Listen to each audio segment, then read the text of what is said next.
Good morning, students. Today we will discuss sentence in this session.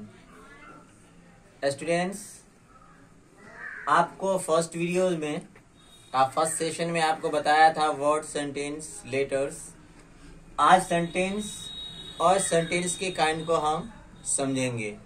Okay, so pay attention at the board please. Sentence. Sentence क्या होता है?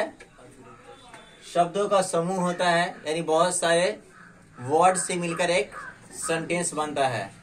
जब वो complete sense they रहा हो, पूरा उसका एक मतलब समझ में आ रहा हो, उसे हम सेंटेंस कहते हैं, जो इससे पहले आपको मैं बता चुका हूँ. ओके, तो यहाँ हम डिस्कशन करते हैं. देखिएगा, a group of words which makes complete sense is called a sentence. कह रहे हैं कि शब्दों का ऐसा समूह जिससे कंप्लीट सेंस मीन्स पूरा मतलब, पूरा अर्थ समझ में आता हो, उसे हम सेंटेंस कहते हैं. That is clear to everyone? Yes sir. Okay, उसके बाद है क्या, अब सेंटेंस जो है तो उससे जो बात समझ में आएगी, तो वो बात हो सकती है कि आप क्वेश्चन कर रहा हो कोई आपसे, कोई आपको कोई खबर दे रहा हो, या आपकी कोई स्ट्रॉन्ग फीलिंग हो, है ना. डिफरेंट टाइप ऑफ टॉकिंग हो सकती है, सेंटेंस हो सकता है, इसीलिए उसकी कैटेगरीज भी है, उसके काइंड्स है. ओके, तो यहाँ हम लोग डिस्कशन करेंगे according to the Wren Martin. 4 kind of sentence है.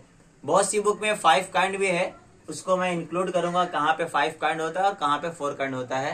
Okay, so let us discuss. A sentence that makes a statement is called assertive sentence or declarative sentence. कह रहे हैं कि ऐसा सेंटेंस जो स्टेटमेंट को बतलाता हो, किसी खबर को बतलाता हो, जिससे सुनने वाले को किसी चीज के बारे में कुछ पता चलता हो, उसे हम असर्टिव सेंटेंस कहते हैं. असर्टिव सेंटेंस, या इसी सेंटेंस का दूसरा नाम है डिक्लरेटिव सेंटेंस, क्योंकि यहां से किसी चीज का डिक्लेरेशन होता है, किसी चीज के बारे में पता चलता है. That is clear? ओके, जैसे एग्जांपल देखिएगा, I am going to market. मैं बाजार जा रहा हूं. तो जैसे कोई सुनेगा आपकी बात तो समझ जाएगा कि हाँ, यह आदमी जो है वो बाजार जा रहा है, एक खबर दे रहा है, आप स्टेटमेंट बतला रहे हैं. ओके, इसी तरह से कैट इज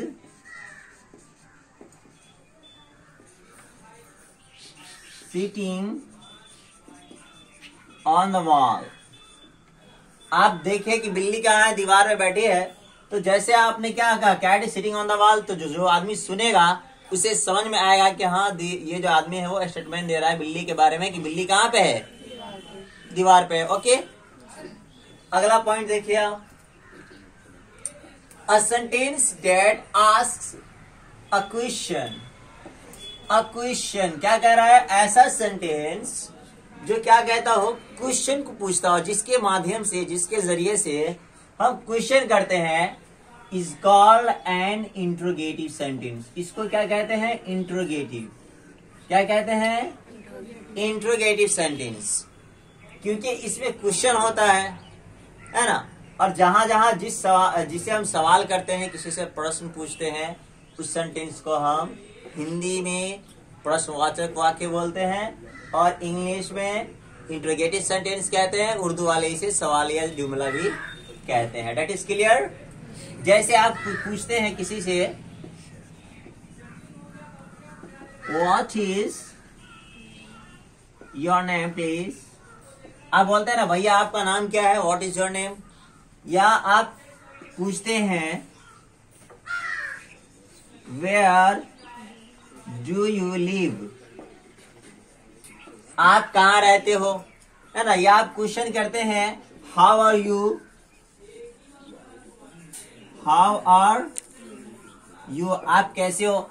यानी जितना भी क्वेश्चन आप करते हैं, किसी से पूछते हैं किसी चीज के बारे में, वो क्या होता है, हमारा इंट्रोगेटिव सेंटेंस होता है. That is clear? Next, a sentence that tells a command or advice is called imperative sentence. Imperative sentence बोलते हैं कि सेंटेंस को जिस सेंटेंस से हमें कमांड का पता चलता है, जिससे हम आदेश देते हैं, किसी को हुक्म करते हैं, जैसे टीचर्स आपको बोलते हैं sit down, stand up, get out, ये सब बोलते हैं ना, तो ये सब क्या है, एक कमांड है। और जिस सेंटेंस के अंदर कमांड होता है उस सेंटेंस को हम इंपरेटिव सेंटेंस कहते हैं। That is clear? समझ में आ गया? जैसे बोल रहे सिट डाउन, है ना, गो आउट, बाहर जाओ, गेट लॉस्ट, जिस टाइप के जो वर्ड्स होते हैं, है ना, चाहे बोला आपको डोंट अब्यूज, गाली मत दो, है ना, तो ये सब वर्ड्स क्या है, कमांड है, एक सेंटेंस है जो आपको ऑर्डर दे रहा है, कमांड दे रहा है। इसके लिए हम क्या कहेंगे, इसको इंपरेटिव सेंटेंस कहेंगे। क्या कहेंगे? इंपरेटिव सेंटेंस, जिसके अंदर ऑर्डर या कमांड होता है। ओके, और इसके बाद है last one, a sentence that expresses strong feelings. Strong feeling is called an exclamatory sentence. Is called exclamatory.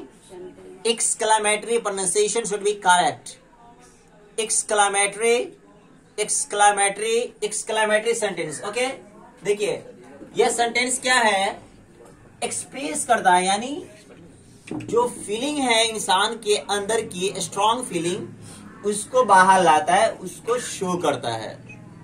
समझे? जैसे आप हुर्रा, वाव, वेल डन, है ना, वेल का यूज करते हैं अपने सेंटेंस में। जैसे आप मैच जीत गए, तो इस एग्जांपल दिया था मैं आपको इससे पहले भी कि वाव करके आप लोग कूदने लगते हो कि wow we have won the match, हम लोग मैच जीत चुके हैं। या आपका एग्जाम का रिजल्ट आता है, अगर आप पास हो जाते हैं तो खूब कूदते हैं, है ना, तो वो क्या है, आपका इस पे आपका अंदर की स्ट्रॉन्ग फीलिंग है, जिसका आपको इंतजार था, जिस घड़ी का वो रिजल्ट आया और आप खुशी मनाने लगे, जश्न मनाने लगे। That is clear? इतना क्लियर हो गया सबको? yes, अब देखिए आगे क्या है, जहां पे जिस बुक में काइंड ऑफ सेंटेंसेस 5 दिया है, वहां पर एक सेंटेंस बढ़ जाता है ऑप्टेटिव सेंटेंस। ऑप्टेटिव सेंटेंस ये क्या होता है, ऑप्टेटिव सेंटेंस में स्पेशली दुआ या बद्दुआ, जिसे कर्ज कहते हैं या प्रेयर कहते हैं। जैसे अपने यहाँ देहाती में आप समझ लीजिए, किसी को कोई गाली देता है, बोलता है तुमको बीमारी धर लेगा, या औरत लोग खानदार देहाती में बोलते हैं तोरा मिर्गी धर ले, तो बोलते हैं ना, तो डेट इज ऑप्टेटिव सेंटेंस। समझ गए? जिसमें क्या कहते हैं, हम किसी को शराब देते हैं, बदुआ देते हैं, या किसी के लिए दुआ देते हैं। जैसे बोलते हैं ना, गॉड ब्लेस यू, खुदा तुम्हारा भला करे, भगवान तुम्हारे साथ अच्छा करे, अल्लाह तुमको रहमत दे, बरकत दे, तुम एग्जाम में कामयाब हो जाओ। जिसमें दुआ हो या बदुआ, उसको हम ऑप्टेटिव सेंटेंस स्पेशली कर दिया गया है। अदरवाइज इस सेंटेंस की जो काइंड है, सेंटेंस की जो काइंड है, वो that is part of also imperative sentence. जहां पर 4 काइंड है, वहां पर इसको इंपरेटिव में इंक्लूड कर दिया है। इंक्लूड कर दिया मतलब इसके साथ में रखा गया है, और जहां पर इसको अलग किया गया है, वहां पे ये ऑप्टेटिव सेंटेंस बना दिया गया है। That is clear to everyone? Yes sir. Okay, तो आपको समझ में आ गया होगा क्लियरली कि सेंटेंस जिसमें स्टेटमेंट होता है उसे हम असर्टिव या डिक्लेरेटिव सेंटेंस कहते हैं। जिससे हम क्वेश्चन पूछते हैं उसको इंटरोगेटिव सेंटेंस कहते हैं। जिससे ऑर्डर या किसी को कमांड करते हैं या किसी को सलाह मशवरा देते हैं उसको इंपरेटिव सेंटेंस कहते हैं। और जिसमें स्ट्रॉन्ग फीलिंग होता है उसको हम एक्सक्लेमेटरी सेंटेंस कहते हैं। और जिस सेंटेंस से हम किसी को दुआ देते हैं, बददुआ देते हैं, उसे हम ऑप्टेटिव सेंटेंस कहते हैं। That is not mention here. Okay, समझ में आ गया सबको? ओके, तो once again I would like to say all of you, please share these videos to all your friends and subscribe my channel so that you can watch more and more everything whatever you related to your grammar, English literature, speaking skill, whatever is your necessity. Okay, here I conclude this session. Thank you. Bye bye.